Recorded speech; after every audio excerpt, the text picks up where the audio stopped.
Hey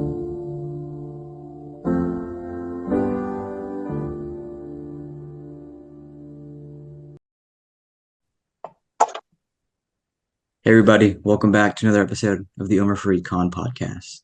Today, I'm excited to be joined by Zahra. Zahra, thanks so much for being here. Thank you for having me. Yeah, I wanted to begin by saying thank you because you have been one of my number one supporters since this podcast journey began. I really appreciate that. And I'm wondering, where does that come from, that support? Well, I always see people start off, see people doing their own things, and it's really hard to get yourself up there. And so I know, I understand that every single person, every single like counts. So I try and do that for people whenever they present their work to me. Oh, yeah, no, I appreciate that. It's cool. It's a selfless thing, which I appreciate. One of the things that I wanted to begin with was the concept of FOMO. Recently, SJP, they had like an art exhibit or something, and I wanted to make something, and I wrote a line, and the line was, "Perhaps the greatest FOMO comes from missing the revolution." And that inspired the artwork that I created, and it really got me thinking because my involvement with them in particular, it comes from this gigantic feeling of guilt that presides over me. And that guilt kind of puts me into motion. But just that concept of FOMO in general, fear of missing out. Will you have any thoughts on that? Um, yeah, so it's a very interesting topic, FOMO, because when I think of FOMO and what you're talking about in reference to the revolution, they in my mind they're come from different places, right? So when I'm thinking of FOMO, I'm thinking like, your friends are out doing something and then you're over here doing something else. So you're feeling a little FOMO. But in terms of the revolution, that's something on a much bigger scale, right? Like there's something much bigger than you going on and you want to be part of it. Is that what you're referring to, or am I getting it wrong? No, no, yeah, that's what it is. But yeah, I was just thinking about that concept of FOMO in general, just the fear of missing out. It hasn't hit me as hard as it does these days. Mm. Does it also come with fear of not doing enough? Yeah, but it's interesting because I was talking to someone the other day and they were telling me, the truth is you can never do enough in anything. Mm. There's never, it's like a never ending journey. There will never be enough. You just keep going on and on and on. That's very true. Yesterday actually, I one of my friends posted a video on TikTok. She makes very nice commentary videos.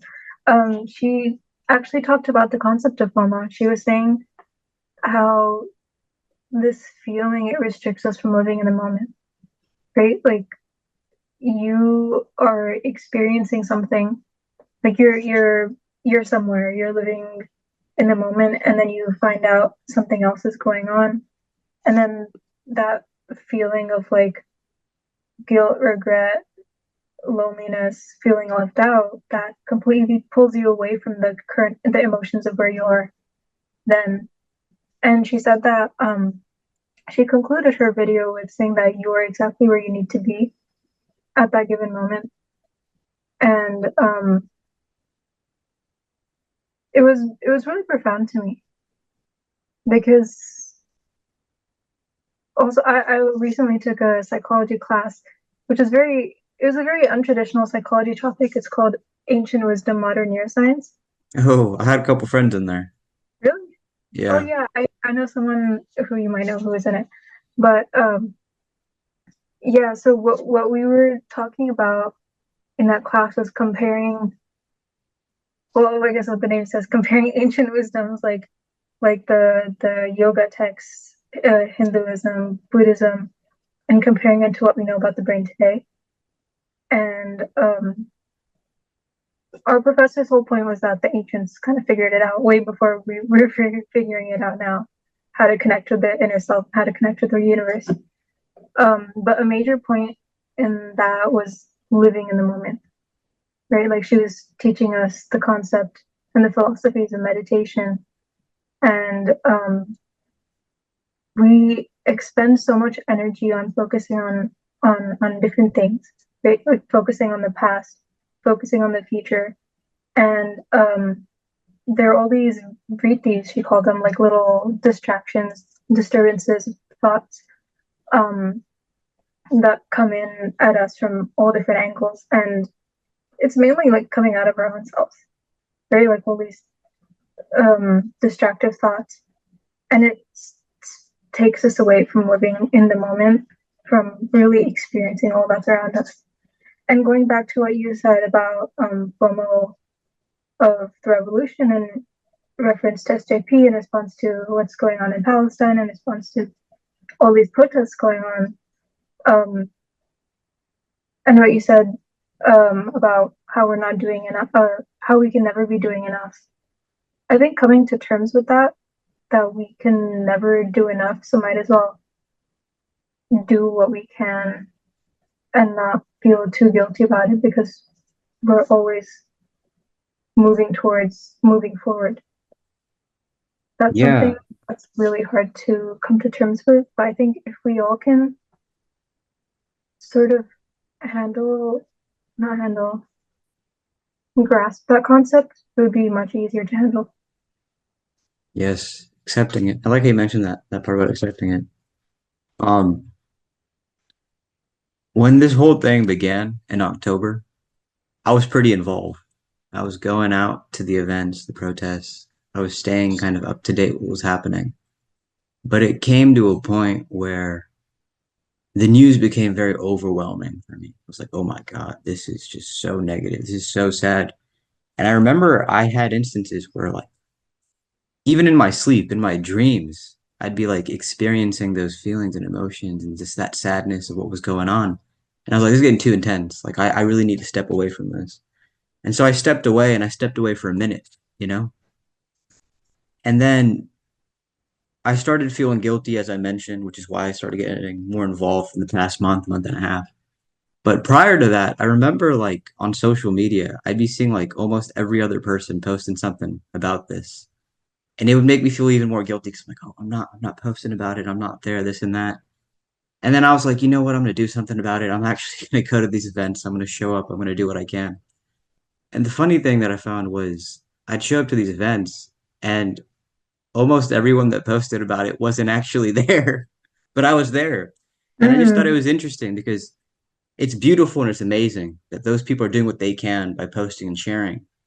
But maybe it's okay if you don't post and share if you're actually there doing something.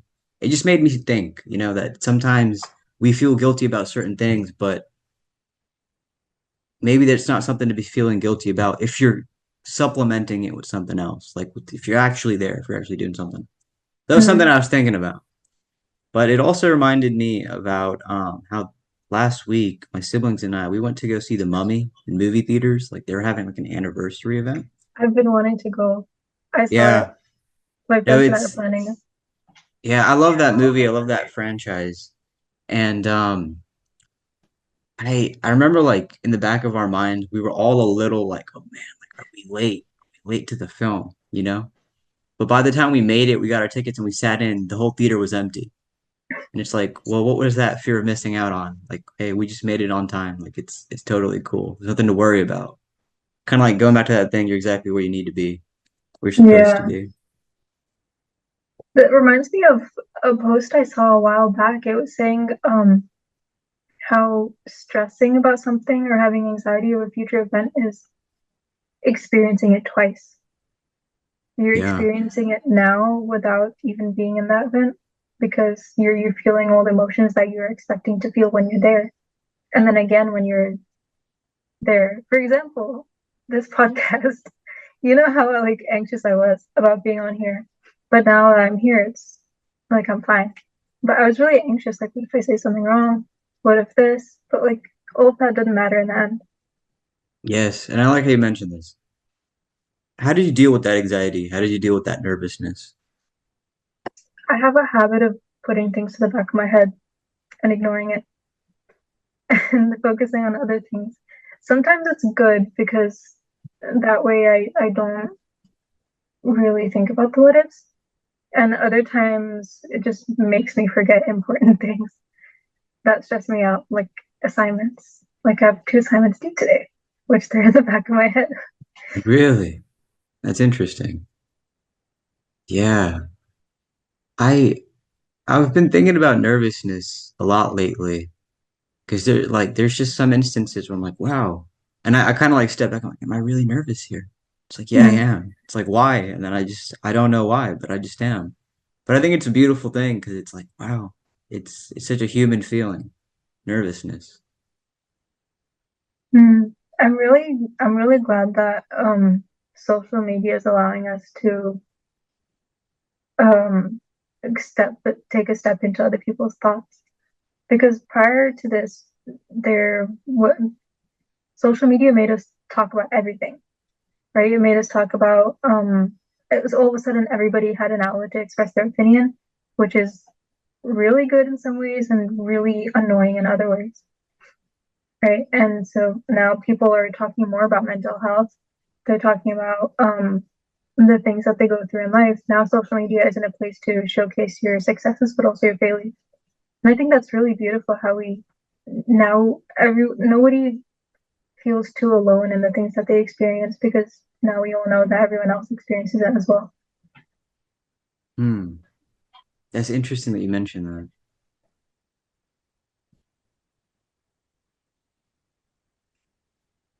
Yeah. Yeah, I don't know. I don't know. That's interesting that you mentioned that. Why is it interesting?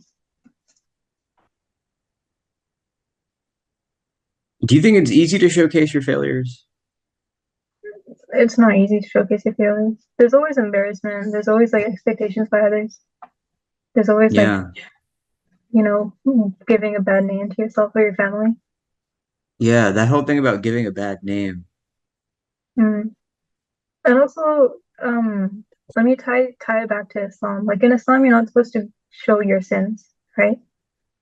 And it comes from a multitude of reasons. Reason number one being like your reputation would be ruined if people knew like, oh, you went out and you did this thing.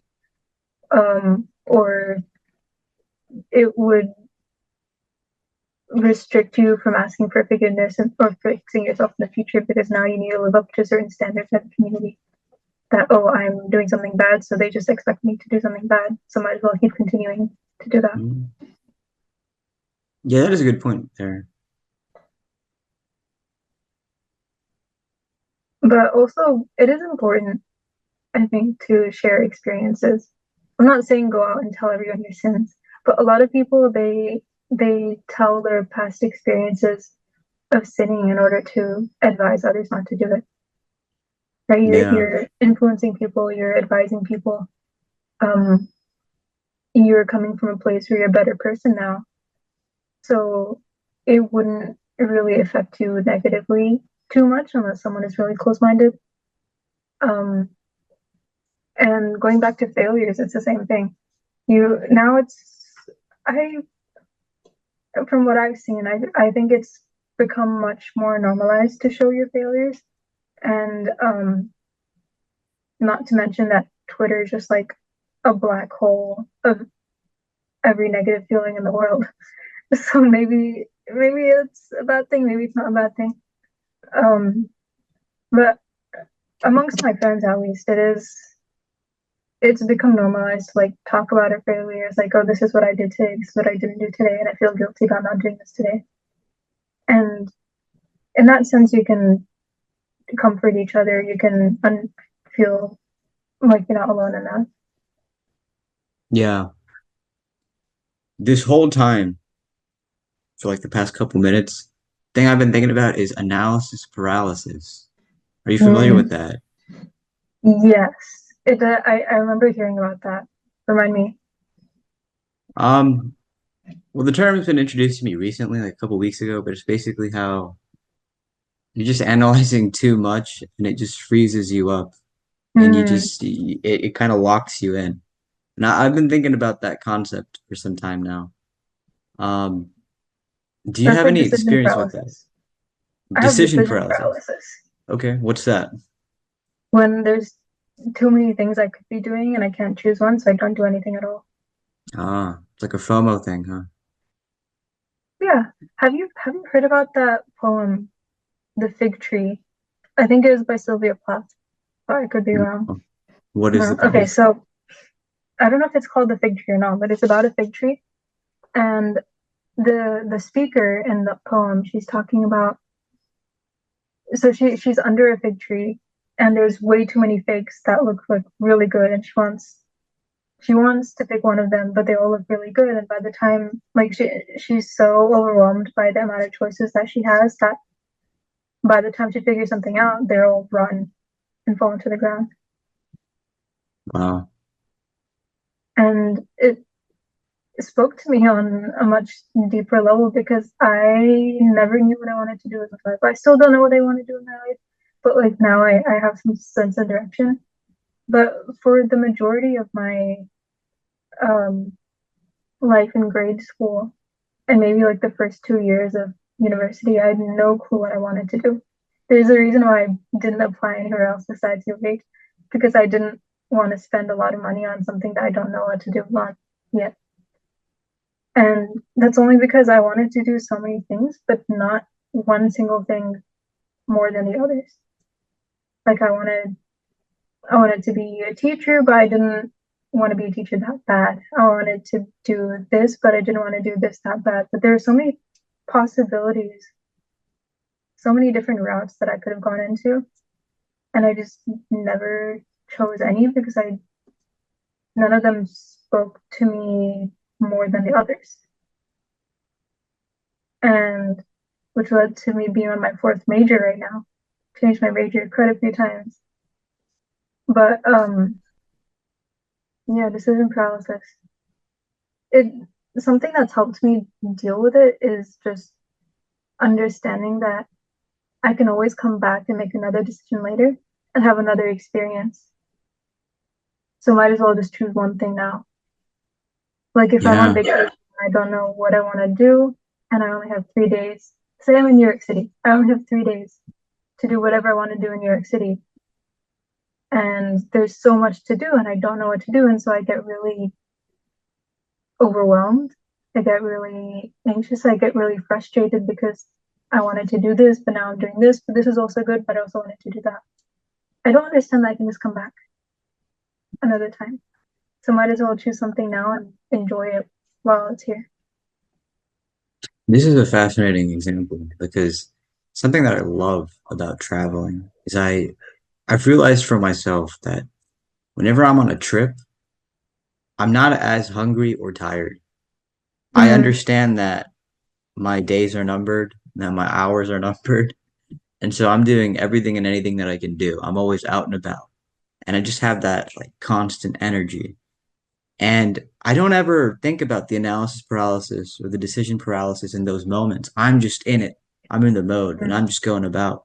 And I've always found that interesting. It's that's it. Your days are the stakes that you have in. That's it.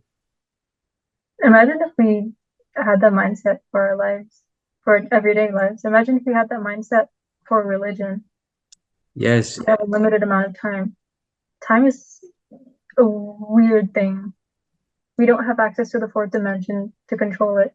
We just have to experience it as it goes. And because it's such a weird concept, we end up forgetting that we're limited. Yeah. Before COVID, I remember that I consistently kept up with a calendar and with like a to-do list.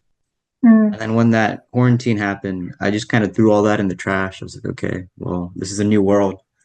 And then when we got back from quarantine, I never really jumped back into that stuff. I was like, like it's whatever.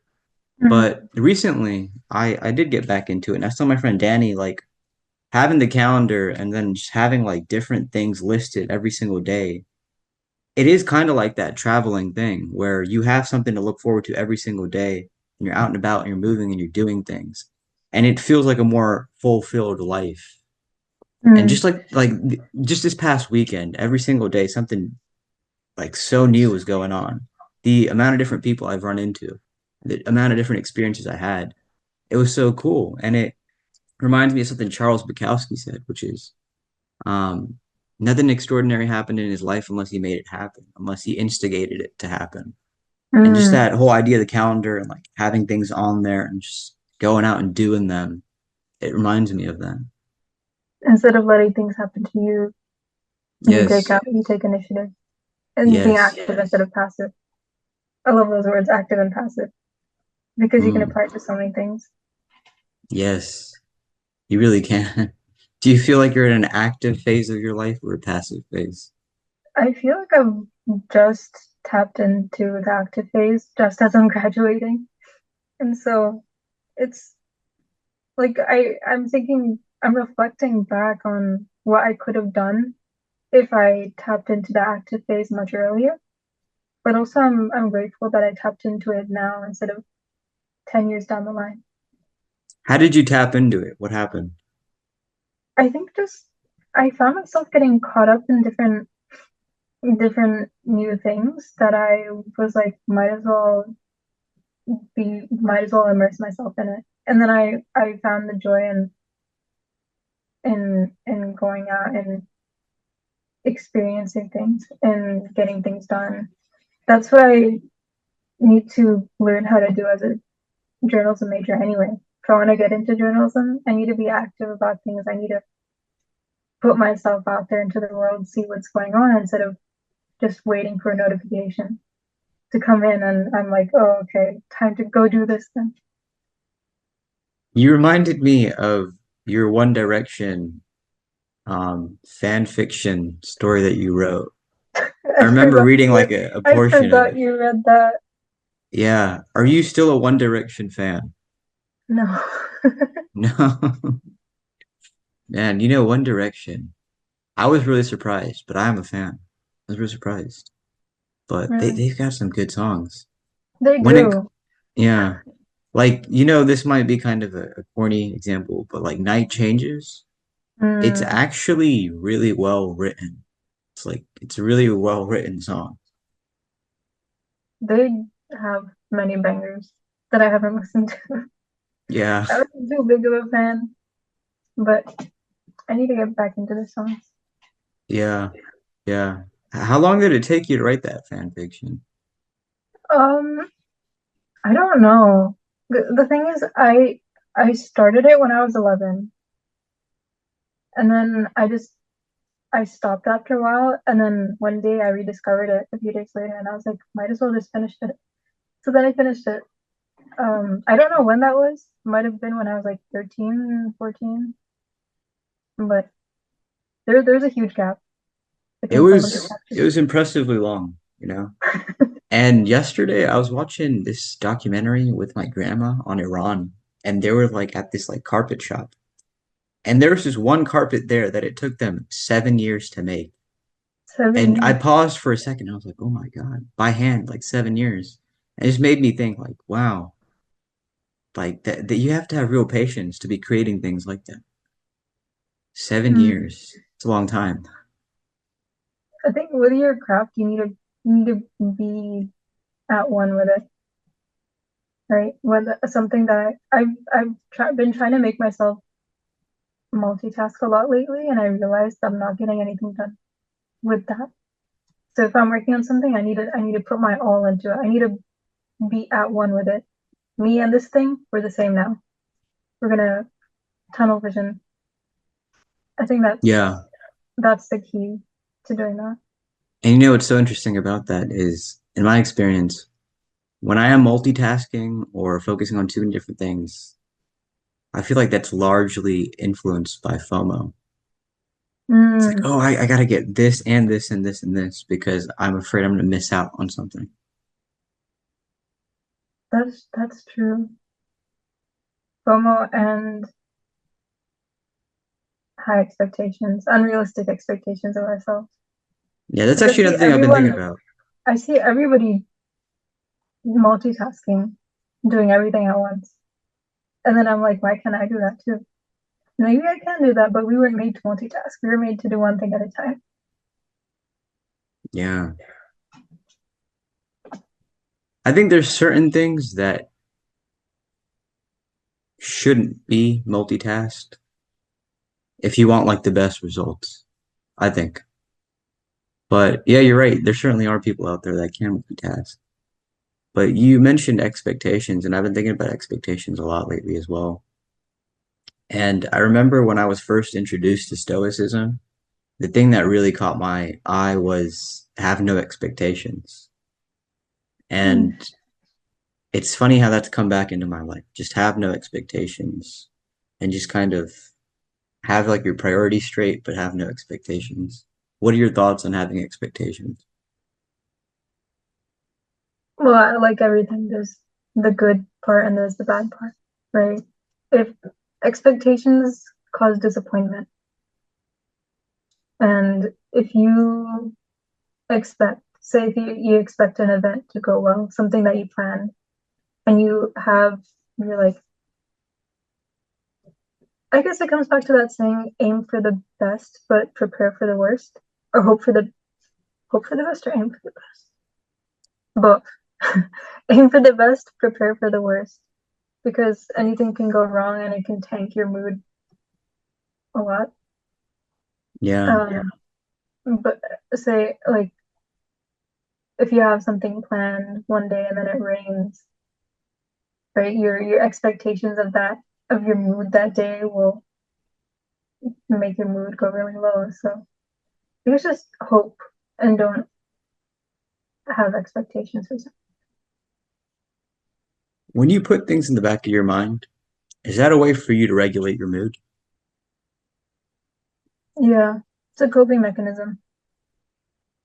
I learned recently that I have more anxiety than I realized, and putting things to the back of my mind kind of like I'm an avid overthinker, and putting things to the back of my mind forces me to not think about it, which is easier said than done. I've talked to a lot of people who got really anxious over things, and I'm like, just put it to the back of your mind. And they're like, you think I can just do that? And I'm saying it because I've kind of gotten easier at it. I don't know how to coach people through that because I guess for me, it just kind of happened over the years. I just coping mechanism, throw it to the back, don't deal with it until it comes back. I've been thinking about it lately, how when I focus my thoughts too much on a certain thing, um, my entire focus kind of becomes that thing.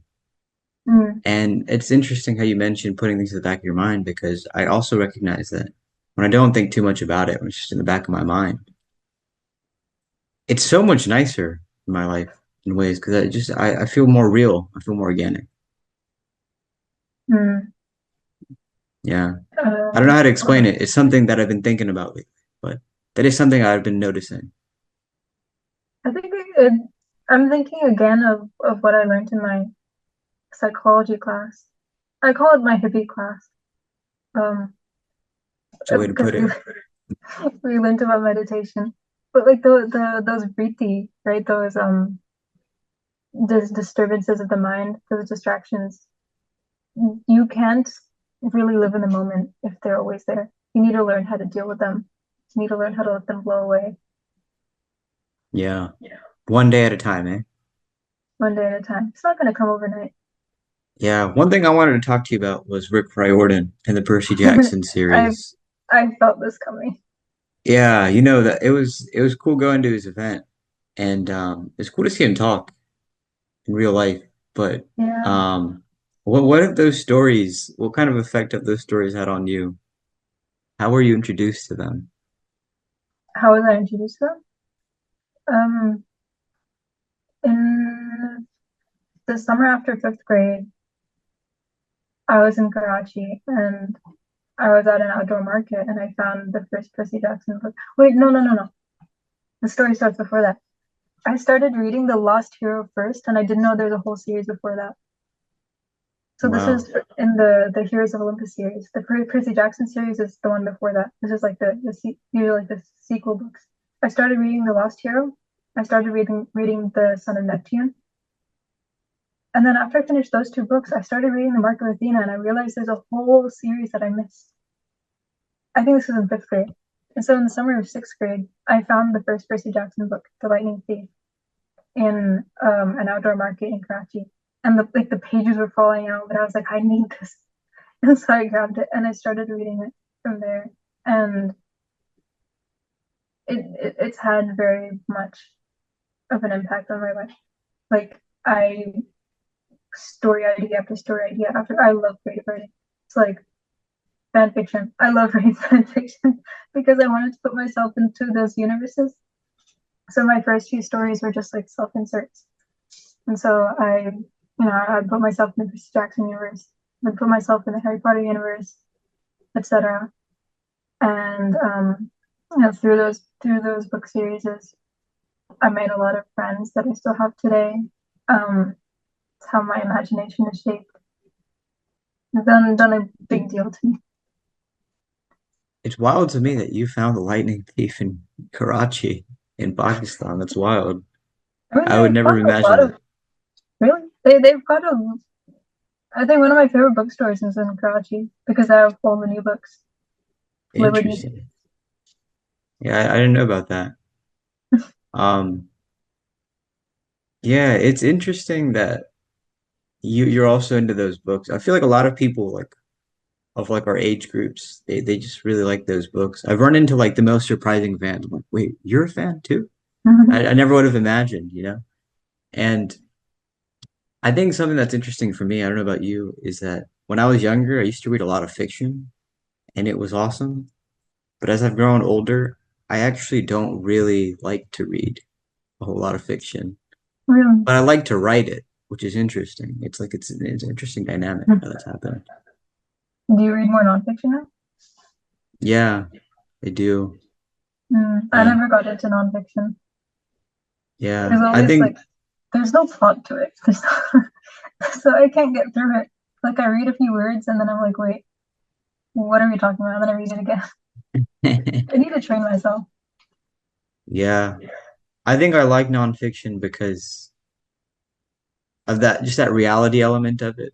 It's like a person took the time to just share their real thoughts in a way. Mm, Yeah. Not to say that that can't happen with fiction. With fiction, I feel like fiction sometimes blankets a truth that's realer than reality. And I know that sounds too mm. deep, but I think there's truth to that. Like, I need to take a minute to sit with that line. Yeah, this is true. Yeah, I think songs and poems are like that too. When people write songs and poems, because it's Mm, like it's not exactly nonfiction necessarily. Like it could be fiction too, but if it feels very real, it's like wow, that's something there, you know? mm. There's an element of reality, but you make your own. Yeah, yeah. Have But you yeah, go ahead. have you heard that I wouldn't call it a theory because it's true, but um that thing about how depictions of the future usually reflect the present. For Like a example, Star Trek. self-fulfilling prophecy? More like fictional depictions. For example, Star Trek. Right? Star Trek shows some future. Does Star Trek take place in the future? Because I know Star Wars takes place in the past. I've never seen Star Trek. I have no idea. So, okay, let's assume it takes place in the future. But in Star Trek, they because if it does deal with the future, they have it's there like it was filmed, written and filmed back in the day, and this is what they thought the future would look like. But women are still serving men. They still have these like weird little uniforms, and that's how it was back then, right? So they just thought it was a more upgraded version of their society. So if you see different time periods, the way they see the future, it's a reflection of their current state of time. And I found that really interesting because in I forgot if it was freshman or sophomore year of university, I took this history class, um, the study of early civilizations, and the theme was comparing then and now. and the way they thought of the future was just a reflection of them then. So it was a really good way for historians to study how life was then. I forgot where I've I was heard going of with this. I've heard of this before. That's a really interesting point that you bring up. I forgot where I was going. What No were we talking worries. Well, I was gonna say, we're coming close to an end. about? I'm curious, Zahra, do you have any closing thoughts? Anything you felt like you wanted to say we didn't get a chance to, or something on your mind that you wanted to express? Yes. Um, Going back to decision paralysis and all that good stuff. Something that help and like the constant overload of thoughts when you can just be living in the moment. Um, there's that 5 second rule that everybody talks about. If you want to do something, do it. Take that action to do it within 5 seconds. Otherwise, you're going to keep thinking about it and you're never going to do it. So, what I've started to do, and I know I've done this in the past, and then I fell off, but it really helped me then, and I want to start doing it again. Is I have the thought, okay, I'm going to do something. For example, I finish praying and I think, maybe I should read Quran. But if I think more, I'm like, but I have like an assignment to finish. So that's me like thinking more and trying to convince myself out of the thought. But if I just ignore those thoughts and just take the action, like take that step into grabbing the Quran, opening it to a page, and then all of a sudden I'm there, might as well just do it. Right. So I made that decision without taking any more thoughts. And it's such a cool and hopeful concept, the 5 second rule. It's way underrated. And I think it should be utilized more. It takes away like say if I'm decision paralysis happens with me at like the most mundane places. Say I'm out at a coffee shop and I'm like, what coffee should I get today? Because I don't have a usual go to. And then I start thinking way more about what I need to do or I had this before, but I want to try this later, but I'm not in the mood for it right now. Just pick one thing and stick with it. Pick the first thing that I think of, and that's really helped. Yeah, no, I totally agree with that. I totally agree with that. Thank you for sharing that. That is, I like that you shared that. That's a cool tip. But yeah, we got less than a minute. Thank you so much for being on here. I enjoyed Thank you this. for We having me. finally made it happen, We episode did. It was 105. really fun. Yeah, well, I'm glad you could make it. I suppose until next time, eh? Inshallah. Take care. Thanks to you too.